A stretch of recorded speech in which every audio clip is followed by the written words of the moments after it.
नमस्कार विद्यार्थी मित्रांनो, आज आपण इयत्ता 8वी स्कॉलरशिप साठी असणारा मराठी विषय आणि काल आपण बघितलं समास आणि त्याचे प्रकार. तर आज आपण दुसरा प्रकार पाहणार आहोत. तर त्याचं नाव आहे संधी.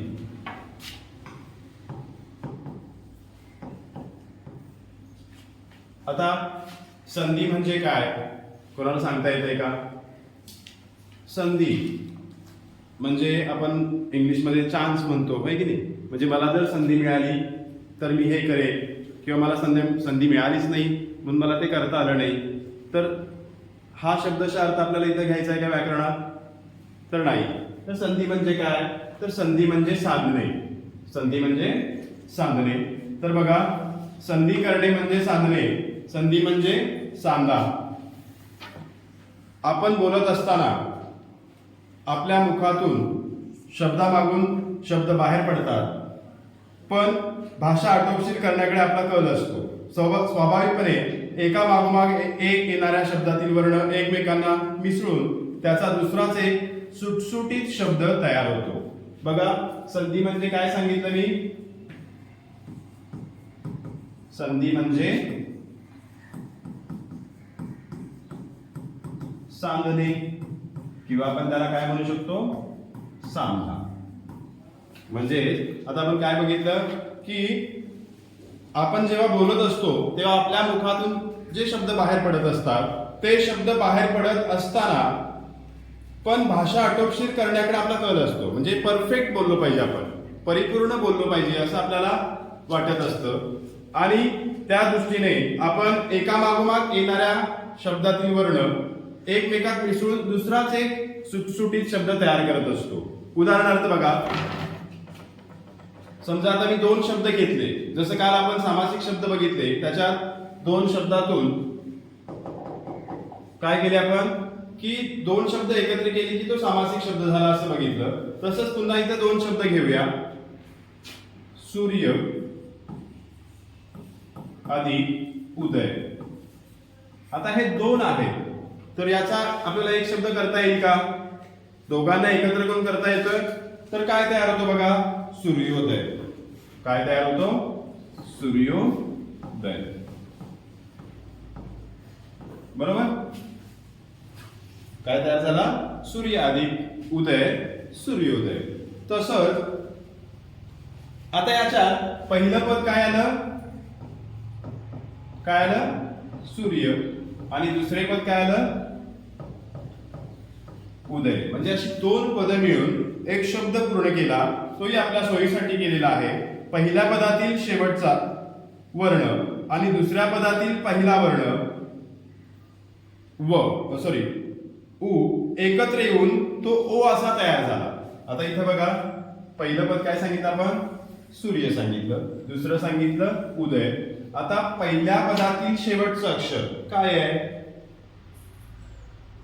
आता याची फोड केली सूर्याची, तर कसं लिहू आपण?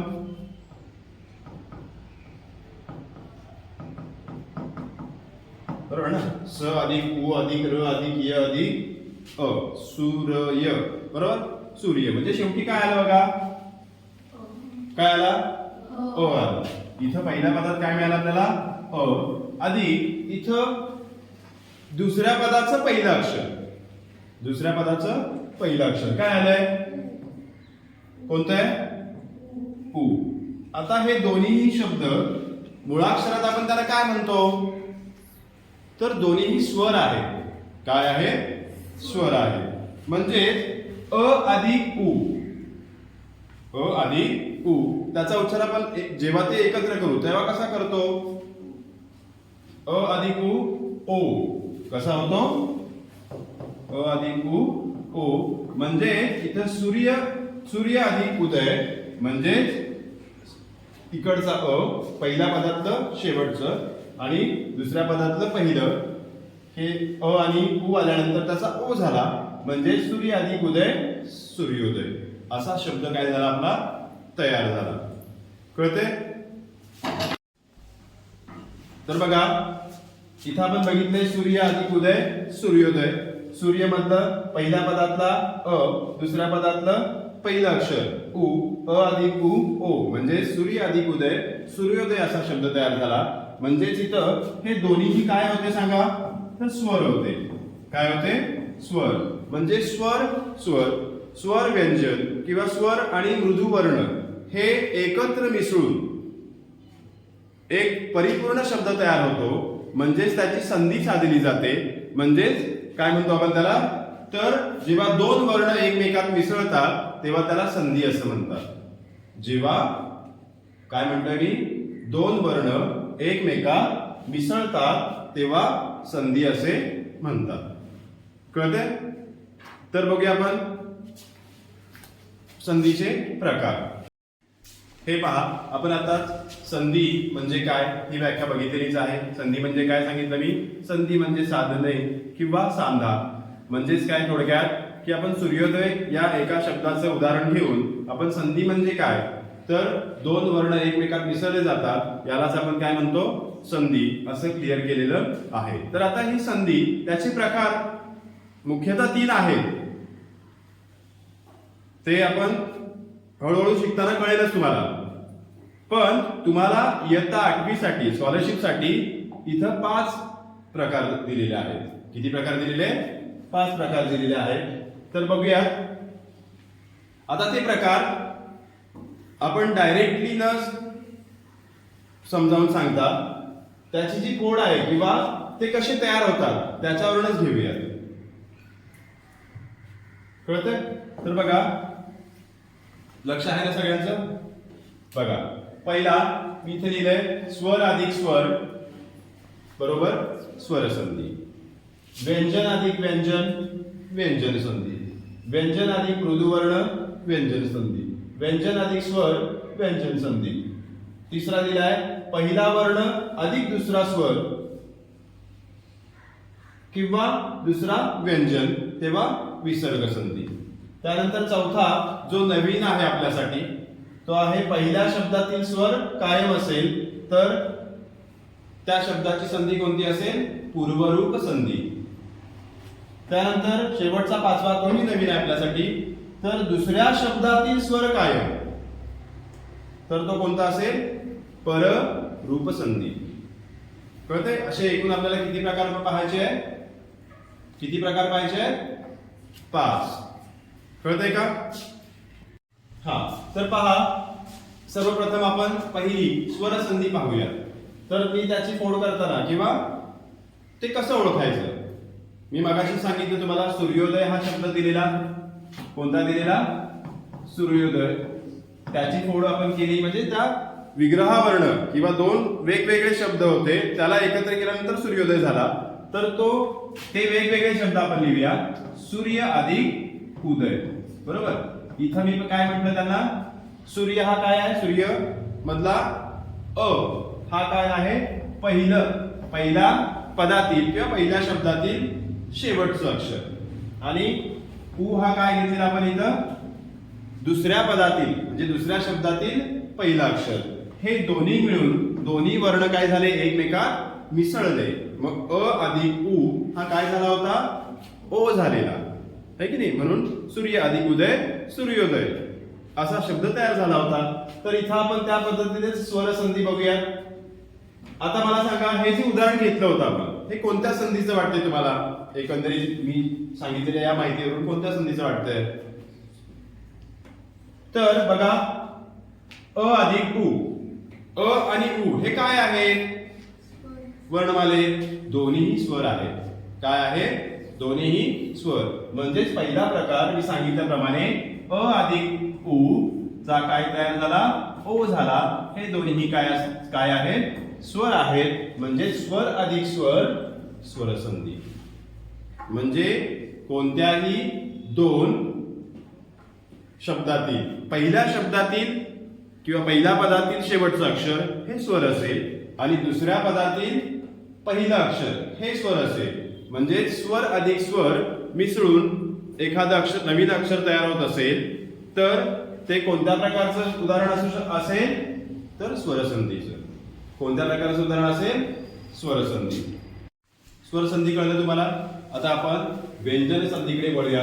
आता इथं मी 3 प्रकारे व्यंजन संधी आपल्याला ओळखता येईल असं सांगितलंय. म्हणजे जेव्हा त्या शब्दातील पहिल्या पदाचं शेवटचं अक्षर हे व्यंजन असेल, काय दिले बघा इथं मी, पहिल्या पदातील शेवटचं अक्षर हे व्यंजन असेल आणि दुसऱ्या पदातील पहिला अक्षर काय असेल, व्यंजन असेल. म्हणजे व्यंजन आणि व्यंजन दोन्ही एकत्र मिसळून जेव्हा एखादं अक्षर तयार होत असेल तेव्हा व्यंजन संधी असेल.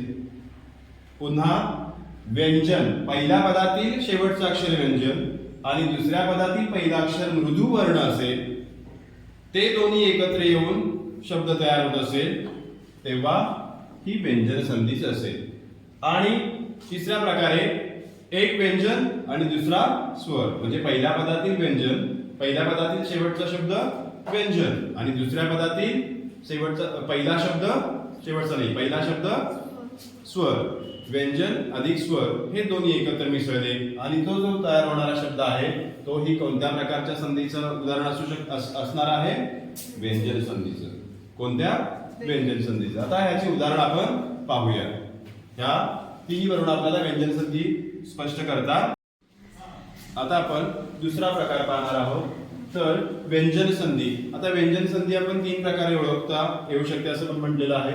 जेव्हा त्या शब्दात व्यंजन अधिक व्यंजन असेल, म्हणजे पहिल्या पदातील शेवटचा शब्द, शेवटचा अक्षर व्यंजन आणि दुसऱ्या पदातील शेवटचा अक्षर व्यंजन असेल तेव्हा व्यंजन संधी.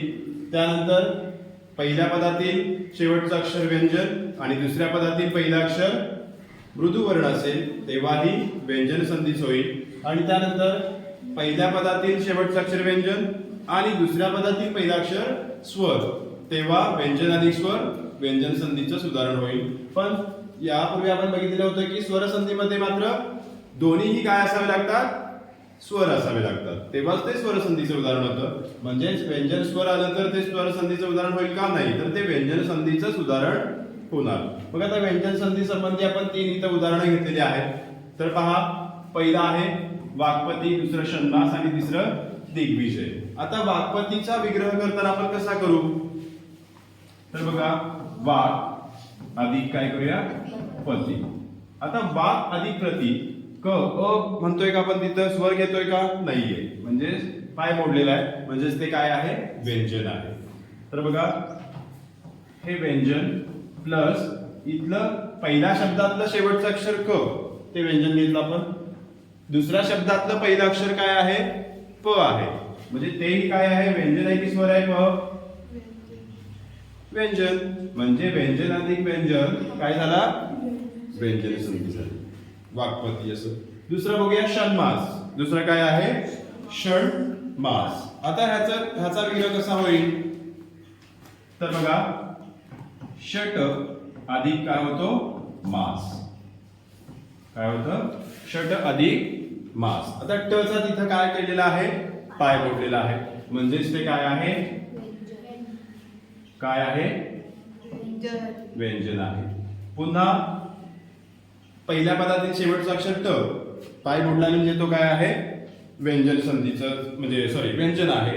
आणि दुसऱ्या पदातील पहिला अक्षर काय आहे, मा आहे. काय आहे, मा. म्हणजे तिथं काय केलंय, म अधिक काय होतो, तिथं आ होतो. काय होतो, म अधिक आ. म्हणजे त्याचा विग्रह केला षट अधिक मास, म्हणजे ट अधिक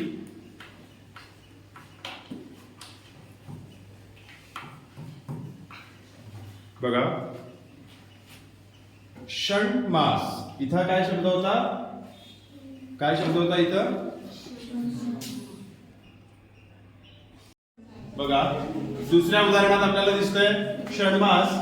याचा विग्रह कसा होईल, षट अधिक मास. मग पहिल्या पदातील शेवटचं अक्षर ट आहे, त्याचा पाय मोडला म्हणजे ते व्यंजन आहे. आणि दुसऱ्या पदातील पहिलं अक्षर काय आहे, मा. ठीक नाही, म्हणजे म अधिक आ, म्हणजे ट आणि ते मा, म्हणजे ते जर एकत्र केलं व्यंजन तर काय तयार होत आहे, षण्मास. हेही आपल्याला व्यंजन संधीचं उदाहरण आहे असं सांगता येईल. त्यानंतर पुढचं बघूया दिग्विजय. तर याचा विग्रह कसा होईल बघा, दिग अधिक विजय. काय होईल दिक अधिक विजय म्हणजे तिथं क चा काय करावं लागतं आपल्याला पाय मोडावा लागतो म्हणजे ते व्यंजन आहे म्हणजे क अधिक वी म्हणजेच काय व अधिक पहिली वेलांटी म्हणजे पहिला ई क अधिक व अधिक ई म्हणजे दिग्विजय असं आपण उच्चार करतो बरोबर म्हणजे हे सुद्धा व्यंजन संधीचं उदाहरण आहे कळते अजून एक आपल्याला घेता येईल तुमच्या सरावासाठी सदाचार हे बऱ्याचदा तुम्हाला परीक्षेत विचारलेलं सुद्धा आहे सदाचारचा विग्रह कसा होईल सांगा तर काय होईल सत अधिक आचार सत अधिक आचार आचार म्हणजे लोणचं नव्हे तर सत अधिक आचार आता तचा तिथं काय करावं लागेल पाय मोडायला लागतोय बरोबर आहे का मग त मध्ये तिथं काय येतंय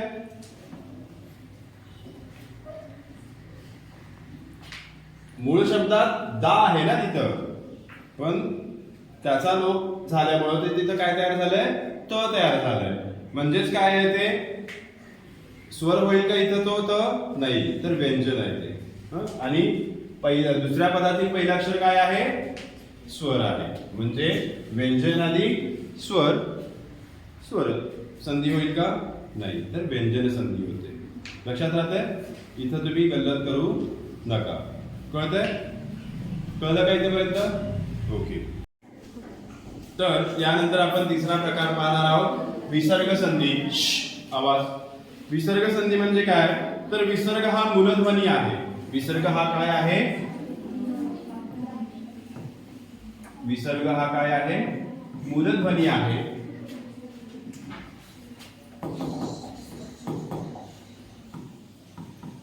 विसर्ग हा मूलध्वनी आहे आता विसर्ग कंठ वर्ण आहे कसा आहे कंठ वर्ण आहे त्यामुळे तो आपण कसा लिहितो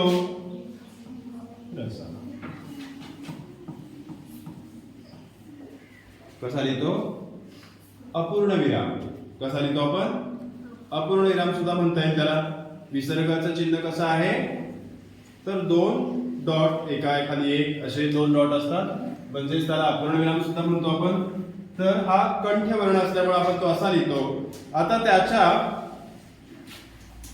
उच्चाराबद्दल बघूया त्याचा उच्चार ह सारखा होतो आता बघा 12 खडी तुम्ही म्हणत असताना क का की की शेवट कसा होतो कम का है की नाही म्हणजे क अधिक ह असं आलं की नाही म्हणजे त्याचा उच्चार ह सारखा होतो विसर्गाचा उच्चार नेहमी कोणत्या तरी स्वरानंतर होतो कशानंतर होतो स्वरानंतर विसर्ग कधी दोन अक्षरांमध्ये तर कधी शेवटच्या शब्दाच्या शेवटी सुद्धा येतो जसं की दुःख आपण हा शब्द लिहिला दुःख असं होतं ना ते है की नाही पण जेव्हा आपण दूच्या पुढं काय देऊया विसर्गाचं चिन्ह दिलं तर काय होईल कसं आपण उच्चारतो ते दुःख कळतंय म्हणजे तो काय आहे कंठ वर्ण आहे मूलध्वनी आहे कोणता विसर्ग येते का लक्षात नक्की तर बघा दुःख असू दे किंवा प्राय इत्यादी संस्कृत तत्सम किंवा निव्वळ मराठी शब्दातही विसर्ग आढळतो विसर्ग जर शब्दाच्या शेवटी आला असेल तर तोच त्या शब्दाचा शेवटचा वर्ण समजला जातो जर शेवटी आला तर शेवटचा वर्ण समजला जातो आता शब्दाच्या शेवटी असलेल्या विसर्गात पुढच्या शब्दाच्या सुरुवातीचा स्वर मिसळून किंवा पुढच्या व्यंजनाशी संयोग होऊन जी संधी तयार होते किंवा जो संधी होतो त्याला विसर्ग संधी असे म्हणतात पुन्हा एकदा सांगतोय का शब्दाच्या शेवटी असलेल्या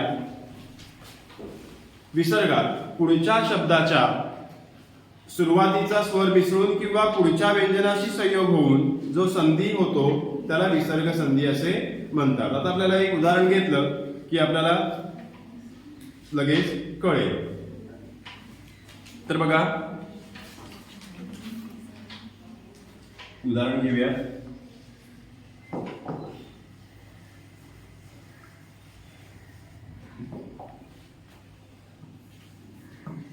मनोरथ काय घेतला मी शब्द इथं? मनोरथ. आता याचा विग्रह कसा करता येईल? याचा विग्रह कसा होईल? मनोरथ मनो अधिक रथ असं होईल का? मन अधिक रथ कसा होतो? मन अधिक रथ. म्हणजे मन असं म्हटलो मी, म्हणजे न च्या पुढे काय द्यायचं आपल्याला? विसर्ग. अधिक काय होईल? रथ म्हणजेच मनोरथ. म्हणजे मी व्याख्येत सांगितल्याप्रमाणे पुढच्या शब्द म्हणजे पहिल्या शब्दाच्या सुरुवातीचा स्वर किंवा पुढच्या व्यंजनाशी संयोग जर झाला शेवटच्या शब्दाशी, तर त्याला आपण काय म्हणतो? विसर्ग संधी म्हणतो. मग मनोरथचा विग्रह कसा केला आपण? मन अधिक रथ म्हणजे अ हा स्वर होता, मन अ, आणि त्याच्या पुढे विसर्ग, मग त्याचा काय झाला? ओ झाला. म्हणजे इथं न अधिक अ आहेच, है की नाही? मग हा अ आणि हे विसर्ग हे मिळून काय झालेलं आहे? इथं काय झालेलं आहे? ओ. म्हणून मन अधिक रथ मनोरथ काय झालेलं आहे? मनोरथ. या पद्धतीने अजून एक शब्द पाहूया. आता जेव्हा विसर्गामागे अ आणि आ सोडून कोणताही स्वर आणि पुढं मृदू वर्ण आला तर विसर्गाचा र होतो आणि त्याचा पुढील वर्णाशी संयोग होतो. आता बघूया धनुर्वात.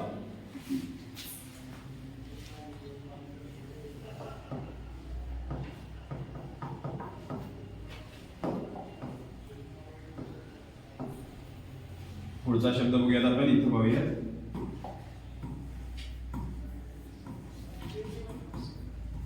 काय दिलेलं आहे? धनुर्वात. आता इथे रफार आहे, बोला काय आहे? आहे की नाही? मग तो लोप पावतो आणि काय होईल? तिथं विसर्ग येतो चिन्ह. मग कसं होईल? त्याचा विग्रह कसा होईल सांगा? धनुर्वातचा मी काय सांगितलं? रफार जो ब वरती आहे तो काय होतो? लोप पावतो. म्हणजेच काय होईल? कसा विग्रह होईल? तर धनु पुन्हा पेज येते आणि इथे विसर्ग येणार अधिक वा. म्हणजे इथं हा विसर्ग आणि पहिला वा हे दोन्ही एकत्र आले, संयोग पावले की धनुर्वा म्हणजे रफार येतोय, म्हणजे धनुर्वात असा शब्द तयार होतो. म्हणजे जेव्हा विसर्ग चिन्ह, थोडक्यात काय समजायचं, लक्षात ठेवायचं आपण की जेव्हा आपण एखाद्या शब्दाची फोड करतो, विग्रह करतो, तेव्हा आपल्याला तिथं विसर्ग चिन्ह द्यावं लागतंय. काय द्यावं लागतंय? तेव्हा ते विसर्ग संधीचं काय असतं? उदाहरण असतं. कोणत्या संधीचं उदाहरण असतं? विसर्ग संधीचं. लक्षात राहील तुमच्या. पुढचं उदाहरण बघूयात आपण.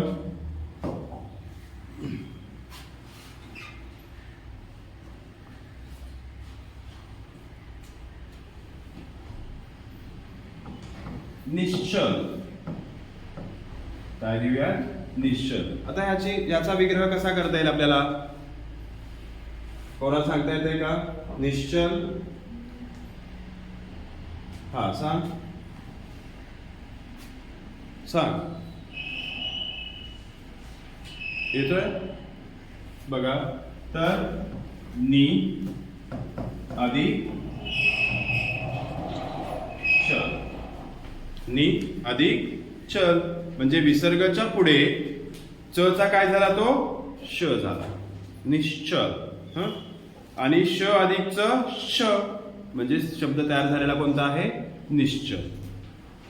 कळतंय? म्हणजे विसर्ग चिन्ह आलं की हे कोणत्या प्रकारची संधी असू शकतं? म्हणजे असते तर विसर्ग संधी.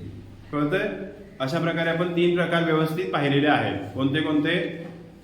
स्वरसंधी, व्यंजन संधी आणि विसर्ग संधी. आता आपण आपल्यासाठी जे नवीन आहेत प्रकार 2, पूर्वरूप संधी आणि पररूप संधी, हे पाहणार आहोत. कोणते? तर पहा, यानंतर आपल्याला जे नवीन 2 प्रकार आहेत, पूर्वरूप संधी आणि पररूप संधी. आता तुम्ही म्हटलात तुमचे प्रॅक्टिस पेपर झाले, त्यावर आधारित प्रश्न विचारले गेले होते, बरोबर आहे ना? तर ते प्रकार बघायचे. तर पुढचा आहे पूर्वरूप संधी आणि त्यानंतर आहे पररूप संधी. तत्पूर्वी आपण पूर्वरूप संधी म्हणजे काय आणि त्याचं एखादं उदाहरण पाहूया. तर बघा, पूर्वरूप संधी. पूर्व म्हणजे पहिला. पूर्व म्हणजे काय म्हणतो आपण? आधीचा म्हणजे पहिला, ठीक नाही. आणि पर म्हणजे नंतरचा म्हणजे दुसरा, बरोबर. म्हणजे पूर्व म्हणजे पहिला, एका पाठोपाठ आलेल्या. त्याची व्याख्या बघा. म्हणजे पूर्वरूप संधी कधी होते हे आपल्याला कळेल. एका पाठोपाठ आलेल्या दोन स्वरांचा संधी होताना जेव्हा पहिल्या शब्दातील स्वर कायम राहून, इथं पुन्हा झालेलं आहे ते,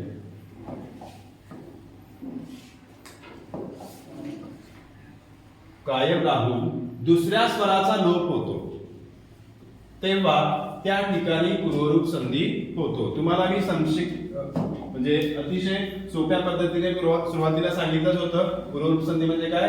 पहिल्या शब्दातील स्वर कायम राहतो. बघितलं ना आपण? सूर्योदय, सूर्य अधिक उदय, हे उदाहरणार्थ घेतोय मी, पण इथं हे पूर्वरूप संधीचं उदाहरण नाहीये. फक्त पहिलं पद कोणतं? हे. दुसरं पद कोणतं? उदय, बरोबर. मग पहिल्या पदातील स्वर कायम राहतो सांगितलं त्यांनी, आणि दुसऱ्या पदाचा काय होतो? लोप होतो, म्हणजे ते निघून जातं आणि वेगळाच एक शब्द तयार होतो, म्हणजेच पूर्वरूप संधी. बघा पुढे सांगितलंय, काय सांगितलंय? पूर्व म्हणजे पहिला, एका पाठोपाठ आलेल्या दोन स्वरांचा संधी होताना जेव्हा पहिल्या शब्दातील स्वर कायम राहून दुसऱ्या स्वराचा काय होतो? लोप होतो, तेव्हा पूर्वरूप संधी होतो. आता उदाहरणार्थ बघा, मी घेतला हा शब्द काहीसा. काय घेतला? काहीसा हा शब्द घेतला. आता मला सांगा, याचा विग्रह करताना कसा करू आपण? तर बघा, काही आधी, मला वाटतं हे तुम्हाला परीक्षेला आलेला सुद्धा आहे. म्हणजे काहीसा नसेल पण दुसरा कोणता तरी शब्द होता, तुमचे जेव्हा पॅटचे पेपर झाले तेव्हा आलेला आहे. बहुतेक कित्येक हा शब्द आलाय असं मला वाटतं. काहीसा, त्याचा विग्रह कसा केला आपण?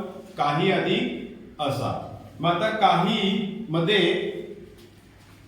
काही हे पहिलं पद आहे की नाही, त्याच्यातलं शेवटचं अक्षर काय आलंय? काय आलंय? ही आलंय. आणि दुसरं पद आहे असा, त्याच्यातलं पहिलं अक्षर काय आलंय? काय आलंय? अ आलाय. म्हणजेच इथं ही आणि इथं काय आलेलं आहे? आ. मग ही म्हणजेच काय असतो? तर ह अधिक ई, बरोबर. आता इथं ई कोणती आहे? दुसरी आहे, दीर्घ आहे. कोणती आहे? दीर्घ आहे ना. आणि इथं काय आलेलं आहे? आ. म्हणजे हा ई आणि आ, ई आणि आ मधला जो आ आहे तो काय झालेला आहे? लोप पावलेला आहे. आणि महत्व कोणाला राहिलेलं आहे? म्हणजे कायम कोण राहिलेलं आहे? पहिल्या पदातील शेवटचा अक्षर ई, म्हणजे जो पहिला स्वर होता तो कायम राहिला. मगाशी आपण बघितलं संक्षिप्त मध्ये की जेव्हा पहिल्या पदातील पहिला स्वर कायम राहतो, म्हणजे पहिल्या पदातील स्वर कायम राहतो, तेव्हा पूर्वरूप संधी. कळतंय? बरोबर का? म्हणजे पहिल्या पदातील स्वर ई हा कायम राहिला, आ हा लोप पावला. कळतंय? म्हणजेच काहीसा हे कशाचं उदाहरण आहे? कशाचं उदाहरण आहे? पूर्वरूप संधी. येतंय का लक्षात? यानंतर संधीचा शेवटचा आणि पाचवा आणि महत्वाचा प्रकार म्हणजेच पररूप संधी, ते आपल्याला पाहायचं आहे. कोणता प्रकार पाहायचा आहे? पररूप संधी. यापूर्वी आपण कोणता प्रकार बघितलेला आहे? पूर्वरूप संधी. पूर्व म्हणजे पहिला, त्याचं उदाहरण सुद्धा घेतलेलं आहे. काही सा, काही अधिक असा. काही मधला जो ही आहे त्याच्यात दीर्घ ई आहे आणि पुढच्या शब्दातलं पहिलं आ आहे. मग तो जो आ आहे, पहिला स्वर आहे, तो काय झालेला आहे? लोप पावलेला आहे, म्हणून तिथं पूर्वरूप संधी झालेली होती. तसंच आता इथं पाहायचं आपल्याला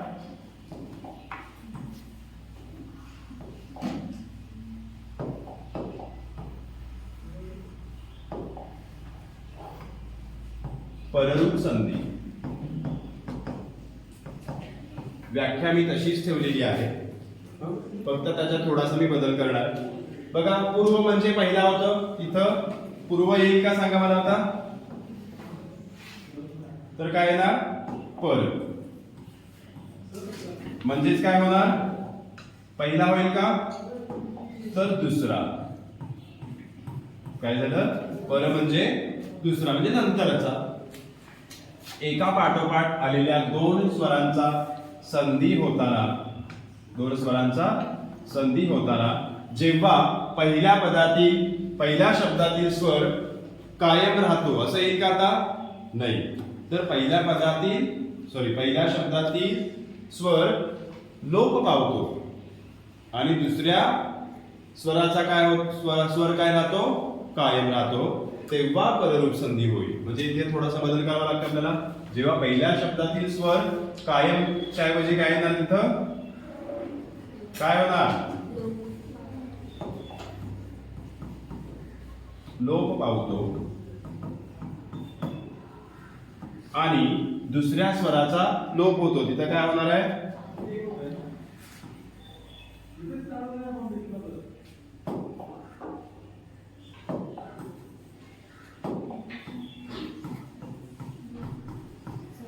दुसरा स्वर कायम राहतो, तेव्हा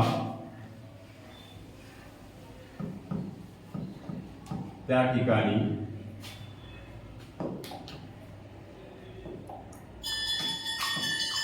पररूप संधी होतो. बघा पुन्हा एकदा व्याख्या. पररूप संधी, पूर्वरूप संधी आपण बघितलं, पूर्व म्हणजे पहिला, है की नाही. पूर्वरूप संधीमध्ये आपण काय बघितलं की पहिल्या शब्दातील स्वर कायम राहतो आणि दुसऱ्या शब्दातील स्वर काय होतो, लोप पावतो. त्याच्या उलट पररूप संधीमध्ये काय आहे, तर पर म्हणजे दुसरा म्हणजे नंतरचा, एका पाठोपाठ आलेल्या दोन स्वरांचा संधी होताना जेव्हा पहिल्या शब्दातील स्वर लोप पावतो आणि दुसरा स्वर जो असतो, दुसऱ्या शब्दातील पहिला शब्द तो काय राहतो, कायम राहतो, तेव्हा त्या ठिकाणी पररूप संधी होतो. आता आपण याचं एक उदाहरण पाहूया. बघा, घरी हा शब्द घेतला, काय घेतलाय, घरी. आपल्याला सगळ्यांना जायचंय घरी, आहे की नाही. घरी हा शब्द घेतलाय, तर याचा विग्रह कसा होईल, तर बघा, घर अधिक, खूप सोपे आहेत हे दोन्ही प्रकार आणि तुमच्यासाठी थोडेसे नवीन असल्यामुळं थोडस जड जाते का तुम्हाला, नाही तर कळतंय हा. तर घरी या शब्दाचा विग्रह करताना घर अधिक ई असा करतो आपण. काय करतो, घर अधिक ई. मग आता हा पहिला शब्द, हा दुसरा शब्द, बरोबर. पहिलं पद घर, दुसरं पद काय आहे, ई. आता मला इथे सांगा, घर मधलं शेवटचं अक्षर काय आहे, घर मधलं शेवटचं अक्षर काय आहे, काय आहे, र, बरोबर. काय आहे, र आहे. आणि म्हणजे इथं काय आहे, र अधिक अ येतो ना, बरोबर की नाही. म्हणजे अ आहे आणि पुढचा ई,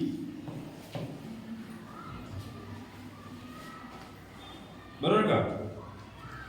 मग इथं पहिला जो अ आहे त्याला इथं महत्व आहे का सांगा. घरी या शब्दात घर अई असं म्हणतोय का आपण, नाही. म्हणजे घरी म्हणजे तिथं पहिला जो स्वर होता, अ होता, तो काय झालेला आहे, लोप पावलेला आहे. काय झालेला आहे, लोप. म्हणजे महत्व कोणाला होतं तिथं, दुसऱ्याला. दुसऱ्या स्वराला महत्व होतं की नाही. म्हणजे दुसरा म्हणजेच काय, पर म्हणजेच दुसरा, म्हणजेच पररूप संधीचं हे उदाहरण आहे. कोणतं, घरी. घर अधिक ई. मग घर अधिक ई मधला र अधिक अ असतो, मग घर ई असं म्हणत नव्हतो ना आपण, किंवा म्हणतो का, नाही. म्हणजे घर अधिक ई चा घरी होतो, म्हणजे त्याच्यातला जो अ असतो म्हणजे पहिला स्वर असतो तो काय झालेला आहे, लोप पावलेला आहे. काय झालेला आहे, लोप पावलेला आहे. दुसरा जो स्वर होता तो कायम राहिलेला आहे. मग आपल्याला व्याख्या सांगितलेलीच आहे पररूप संधीची. पर म्हणजे दुसरा, एका पाठोपाठ आलेल्या दोन स्वरांचा संधी होताना जेव्हा पहिल्या शब्दातील स्वर लोप पावतो आणि दुसऱ्या शब्दातील स्वर काय राहतो, कायम राहतो, तेव्हा पररूप संधी होतो त्याचं उदाहरण आहे घरी, घर आधी ई. इथं अ हा लोप पावला, ई हा तसाच राहिला म्हणजे कायम राहिला. आता पुन्हा एकदा पूर्वरूप संधी आणि पररूप संधी मधला आपण फरक लक्षात घेऊया.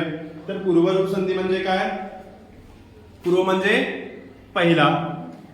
एका पाठोपाठ आलेल्या दोन शब्दातील स्वरांचा संधी होताना जेव्हा पहिल्या शब्दातील स्वर कायम टिकून राहतो आणि दुसऱ्या शब्दातील स्वर लोप पावतो तेव्हा पूर्वरूप संधी असं म्हणतो. कोणता? पूर्वरूप संधी. आता त्याचं एक उदाहरण घेऊया. पूर्वरूप संधीचं एक घेऊया. किती अधिक एक म्हणजे काय येतं? किती एक असं होतं का? किती एक. त्यानंतर पररूप संधी बघूया. पर म्हणजे काय सांगितलं? पर म्हणजे दुसरा. जेव्हा एका पाठोपाठ आलेल्या दोन स्वरांचा संधी होताना जेव्हा पहिल्या शब्दातील स्वर काय होतो? कायम राहत नाही, लोप पावतो. आणि जेव्हा दुसरा स्वर काय होतो? दुसऱ्या शब्दातील स्वर काय होतो? कायम टिकून राहतो तेव्हा पररूप संधी. पर म्हणजे दुसरा, पूर्व म्हणजे पहिला. कळतंय? पर म्हणजे दुसरा म्हणजे दुसरा टिकून राहणार आणि पूर्व म्हणजे पहिला टिकून राहणार. म्हणजे परस्पर विरोधी. जो टिकून राहतोय त्याच्या विरुद्ध दुसरा असतो तो लोप पावतो. जो समजा पहिला टिकून राहिला तर दुसरा लोप पावला, दुसरा टिकून राहिला तर पहिला लोप पावतोय. म्हणजे त्याच्यावर आपल्याला दोन्हीही क्लिअर होत आहे, पूर्वरूप संधी आणि पररूप संधी. आता पररूप संधीचं अजून एक उदाहरण आपल्याला घेता येईल. तर बघा, एक एक काय घेतलं मी? एक एक. आता याचा विग्रह कसा होईल सांगा? एक एक चा विग्रह कसा होतोय? एक एक सांगा, एक एक चा विग्रह कसा होईल? तर एक अधिक एक काय होतोय? एक अधिक एक, एक एक. बरोबर. मग आता हा हे पहिलं पद, हे दुसरं पद. पहिल्या पदातील शेवटचं अक्षर क, क अधिक अ. तर पाय मोडलाय का त्याचा? म्हणजे व्यंजन आहे का ते? नाही, स्वर आहे. स्वर मध्ये क अधिक अ असं म्हणतो आपण. म्हणजे इथं अ आला. बरोबर. अधिक दुसऱ्या पदातील पहिला अक्षर ए आहे. ए म्हणजेच काय? एच झाला. ठीक आहे. ए अधिक अ असं होतं का? नाही होत. म्हणजे हा अ अधिक ए म्हणजे के, ए के. बरोबर. आता हे पहिला स्वर आणि हा कोणता आहे? दुसरा. आता इथं मला सांगा कोणता स्वर टिकून राहिला आणि कोणता लोप पावलाय? सांगा कोणता? तर पहिला लोप पावलाय. अ चा इथं उच्चार होतोय का एक एक मध्ये? नाही ना. ह्या ए चा होतोय एक एक. मग हा पहिला आणि हा दुसरा म्हणजे पहिला लोप पावला, दुसरा टिकून राहिला. म्हणजेच हे कशाचं उदाहरण आहे? पररूप संधीचं उदाहरण आहे. कळलं का? येते लक्षात? धन्यवाद.